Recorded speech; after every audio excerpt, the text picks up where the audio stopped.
কবিতার নাম তখন ফুল।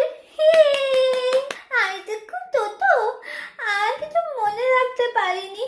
অনেকটা বড় কবিতা তো, সবই তবে শিখেছি, মা শিখিয়ে দিচ্ছে, কিন্তু মনে করলো না।